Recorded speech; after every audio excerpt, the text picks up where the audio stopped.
Welcome to my channel. അപ്പോൾ നമ്മ ഇന്നൊരു കൂന്തൽ ഫ്രൈ ചെയ്യാൻ പോണേന്.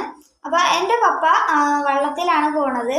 അപ്പോൾ നേരത്തെ പപ്പക്ക് മീനൊക്കെ കുറവാർന്ന് കിട്ടിക്കൊണ്ടെന്ന് വെച്ചത് ഇപ്പം നമുക്ക് കുറച്ച് മീനും കിട്ടിയിട്ടുണ്ട്, പിന്നെ ഒരു അത്യാവശ്യം വലിയൊരു കൂന്തലും കിട്ടിയിട്ടുണ്ട്.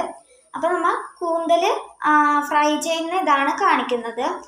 ബാക്കിയുള്ള മീനൊക്കെ എടുത്ത് ഫ്രിഡ്ജിൽ വെച്ചിട്ടുണ്ട്. അപ്പോൾ നമുക്ക് കൂന്തലിൻ്റെ റെസിപ്പിയിലേക്ക് കടക്കാം. ഗൈസ്, അപ്പോൾ ഇതാണ് കേട്ടോ നമ്മുടെ കൂന്തൽ. ഇത് അമ്മ ക്ലീൻ ചെയ്തൊക്കെ വെച്ചിട്ടുണ്ട് കേട്ടോ. അത്യാവശ്യം വലിപ്പത്തിനൊക്കെ കട്ട് ചെയ്താണ് എടുത്തിരിക്കുന്നത്. ഇതിനി നമുക്ക് ഇതിൽ പുരട്ടാനുള്ള ചേരുവകളൊക്കെ നമുക്ക് കാണാം. ഗൈസ്, ഇതൊക്കെയാണ് കേട്ടോ നമ്മുടെ ഇൻഗ്രീഡിയൻസ്. ഇതൊക്കെ നിങ്ങൾക്ക് കണ്ടാൽ മനസ്സിലാവുമെന്ന് എനിക്കറിയാം, എന്നാലും ഞാനിന്ന് പറഞ്ഞേക്കാം. മഞ്ഞൾപ്പൊടി, മുളക് പൊടി, ഉപ്പ്, കുരുമുളക്, ഇഞ്ചി വെളുത്തുള്ളി ചതച്ചത്. ഇനി ഇതെല്ലാം കൂടിയിട്ട് നമുക്കൊന്ന് മിക്സ് ചെയ്ത് നമ്മുടെ കൂന്തലിന് പുരട്ടി കൊടുക്കാം. ഗൈസ്, അപ്പോൾ കൂന്തൽ നമ്മൾ ഇവിടെ പുരട്ടി വെച്ചിട്ടുണ്ട്. ഇനി നമുക്ക് അരമണിക്കൂർ കഴിഞ്ഞ് ഇതൊന്ന് വറുത്തെടുക്കാം.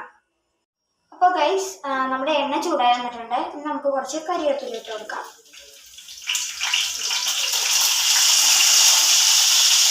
ഗൈസ്, ഇനി നമുക്ക് കൂന്തലിട്ട് കൊടുക്കാം.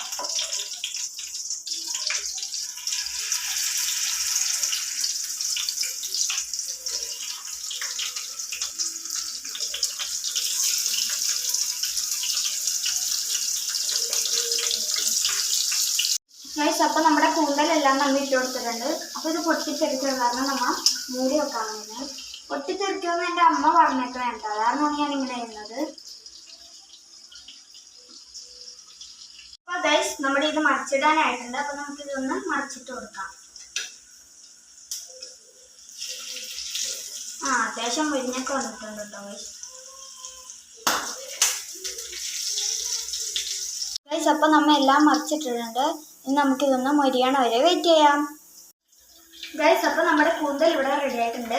ഇനി നമുക്കിതൊന്ന് നമ്മുടെ പാത്രത്തിലേക്ക് മാറ്റാം കേട്ടോ.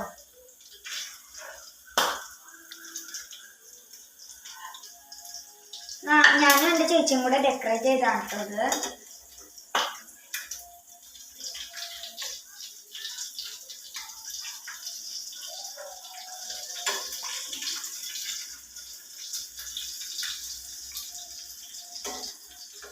അപ്പോൾ ഗൈസ്, നമ്മുടെ കൂന്തൽ ഫ്രൈ ഇവിടെ റെഡി ആയിട്ടുണ്ട് കേട്ടോ. ഡെക്കറേഷനൊക്കെ ചെയ്ത് അടിപൊളിയാക്കിയിട്ടുണ്ട്. ഇനി നമുക്കിതൊന്ന് ടേസ്റ്റ് ചെയ്ത് നോക്കാം. ഗൈസ്, അപ്പോൾ നമ്മുടെ കൂന്തൽ ഫ്രൈ നമുക്ക് ഇവിടെ നിന്ന് ടേസ്റ്റ് ചെയ്ത് നോക്കാം കേട്ടോ.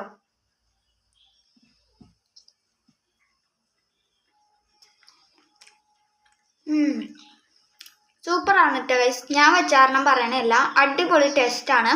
അപ്പോൾ നിങ്ങൾക്കും ഇതുപോലെ കൂന്തലൊക്കെ കിട്ടുമ്പോൾ ഒന്ന് ട്രൈ ചെയ്ത് നോക്കണേ. അപ്പോൾ ബൈ.